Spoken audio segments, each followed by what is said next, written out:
Chronicle of a Death Foretold is a short novel narrated in a journalistic style about a crime. This story of an innocent man who is murdered for the honor of a woman who lost her virginity is the fourth major work by Gabriel Garcia Marquez, written in 1981.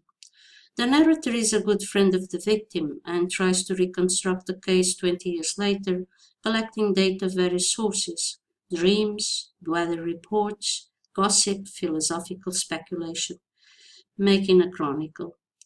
This story is a sort of metaphysical murder mystery that narrates an unfortunate event that might have been prevented, but by various circumstances is not, making the whole community an accomplice of the crime. A man dies for no real reason, as an absurdity of human behavior and social prejudices. As more and more is revealed about the murder, less and less is known, a paradox. At the same time that the story is narrated in a reporter's perspective, it is intertwined with imagery and superstition. The themes that are approached in this novel are lies and deceit, a simple and unintentional lie of a girl who is spanked by the family to reveal the name of the lover with whom she lost her virginity will cause the death of an innocent man. She names someone she thinks is untouchable, hiding the true lover, but to avenge her honor, her brothers kill the victim, Santiago Nazar. Then we have another theme, guilt and blame, which is shared by the members of the community who talked and knew about the threat. The killers themselves made known their intention in the hope that someone might prevent it. Then we have gender and virginity, which is the motive for the crime. The social values and the importance of female virginity are the reason for the crime.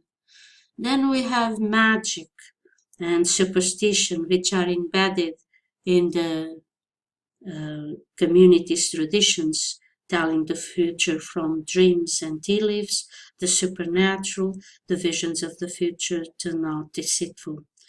Then we have another theme, faith and goodwill. The death seems unavoidable as a deterministic fate. Community doesn't act as supposed to, as a supporting anchor, rather ignores the threats and acts as an observer who doesn't intervene. Then we have respect and reputation, which are values important in a traditional and conservative community, but the community takes both too far, letting the crime to be committed. And finally, we have love, which in this story is not about romance, but it highlights suitable marriages, a means to gain social status, material comfort, and money. The context the story is based on a true story with some modifications. The setting is a small town where each one knows everyone and everybody knows what is going to happen, the murder, but nobody prevents it. Then we have several characters. Santiago Nazar, the story is centered in his murder, but we cannot consider him the protagonist since there's little information about him. We know that he's rich, engaged to be married, likes to party, owns a collection of guns with which he kills innocent animals. He is arrogant, lascivious with women, and considering that the narrator is supposed to be a friend, one wonders how little is told about Santiago. He impersonates death from the start of the story. In fact, Santiago is still seen as an outsider by the community, though he was born within it. He belongs to the Arab minority, and somehow people have racial prejudices, but he is rich and influent. One might question how much of this racial prejudice has influenced his death. Then we have Angela Vicario. We know a lot more about Angela Vicario, who might fit the role of the protagonist. She's the only character that actually grows and develops, and we hear more of her side of the story than anyone else's. She's introduced in the first place as a helpless girl who, with no wit, poor of spirit. She's forced to marry Bayardo when she loves someone else. Her husband returns her back to the family the same day they marry because she is no virgin. She changes over time, and when the narrator speaks with her again after 20 years, she is an entirely different person. It seems that the death of her husband set her free. In spite of the loss of honor, she became free, and she kept the honor of maintaining secret his love and lover. Then we have Angela's brothers. The twin brothers Pablo and Pedro are a vehicle of the community's social values along the story. They are a little surreal. The fact that after committing a crime, one goes to the church to confess and claim innocence because they had performed the duty of honor. Machismo, the power of man over women, misogyny, chauvinism are traits of this society. Women as property of man, when robbed of their honor, would be taken as robbery to the man in charge of the families.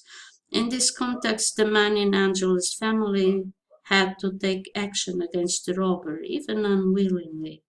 The community norms forces them to repair the honor by killing the offender. Then we have Bayardo Saint-Romain, Angela's fiancé, a role model coveted by other women. He's handsome, incredibly rich, he's knowledgeable, has many talents as a track engineer, knows more about telegrams than the telegrapher, as much medicine as a doctor, swims better than the best swimmers in the community, goes to church, and so on. Such a perfect character makes one suspicious, and we get to know that he considers that money is the solution for every problem.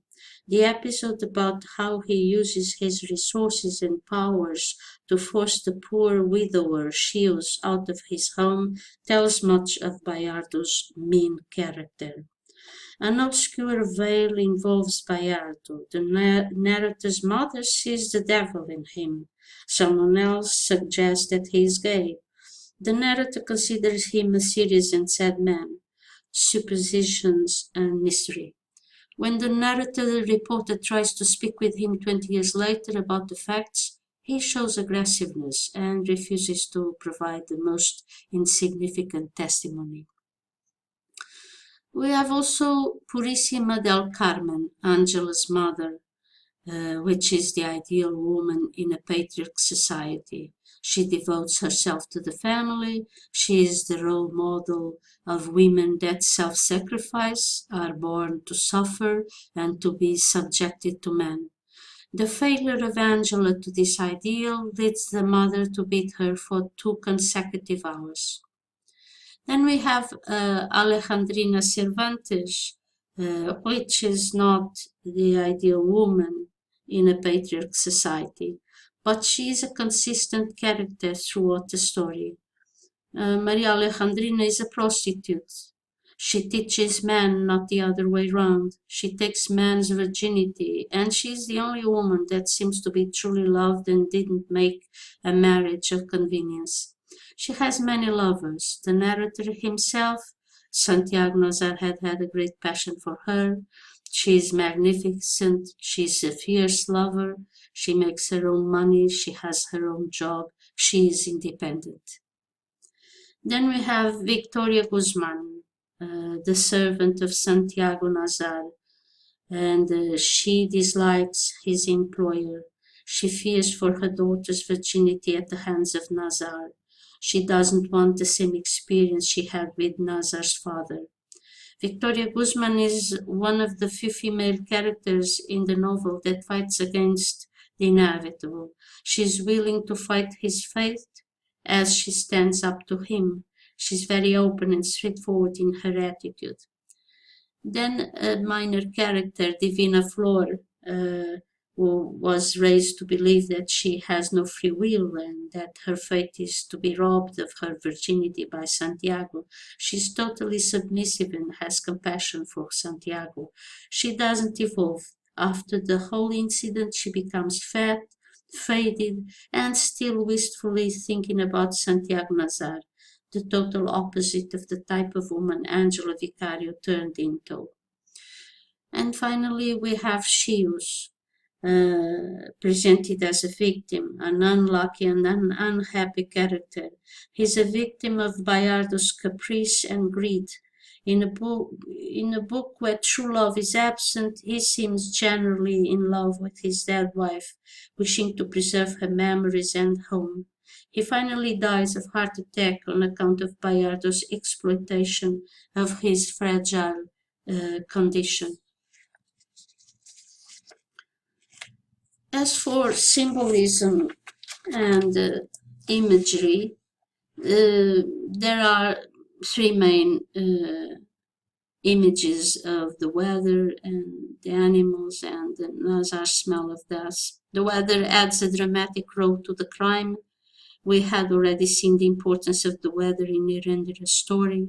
Some testimonies recall that it was raining by the time of the murder, others say it was sunny.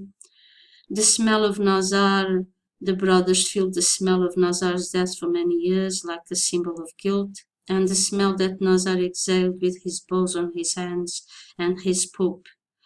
A lot of animals are mentioned in this story, but the most relevant are the pigs, dogs, and rabbits. The scene of Victoria cleaning the rabbits in the kitchen impacts on Santiago that asks her to be more humane. The Vicario brothers kill pigs every day in their job, and they slaughter Santiago the same way with their knives. The dogs bark in the kitchen in the scene of the slaughter of the rabbits the same way they bark around Nazar's bows in the morgue. The setting, the time of the murder takes place in 2 hours, but the account moves back and forward in time in a span of 20 years. The murder takes place in a small town where everyone knows each other. The narrator's viewpoint seems biased. He is the first-person narrator, but the text almost reads like it's the third-person omniscient. The narrator talks almost as if he is inside the heads of all of the characters and knows everything that's going on. This feeling of an omniscient narrator probably comes from his journalistic investigation, coupled with the fact that he is a friend of the victim. He knows more than a normal person would know because he's collected a lot of data, and he feels that he knows even more than that because he's biased for and against certain people. As for mystery and magical realism, the story is surrounded by mystery, but instead of turning clearer as the narration develops, it doesn't. It remains a mystery till the end of the novel. Magical realism is also present in the interpretation of dreams by Nazar's mother, who fails to foretell and prevent his murder. Some surreal episodes add to this ambience, like the fact that the brothers stay awake for 100 days. There are also satirical elements in the novel, in a hyperbolic culture of Latin machismo. The story is narrated in a journalistic style. It is a non-linear story told by an anonymous narrator, and there's a leitmotif repeated along the narrative. On the day they were going to kill him, Santiago Nazar got up at 5:30 in the morning to wait for the boat the bishop was coming on. Santiago is sentenced to death from the start of the novel, as many other situations seem predestined to happen. The title of the novel is suggestive, but raises a few paradoxes. A chronicle is supposed to be a report of objective facts, but it turns out that we only get subjective and biased testimonies. As for the end of the story tells with every cruel detail how exactly Nazar dies. From the start that the death is announced, but only at the end we watch him die. These last moments reinforce the absurdity of the whole situation. If he only had entered the house by the back door, he might have lived, but destiny and fate foretold his death.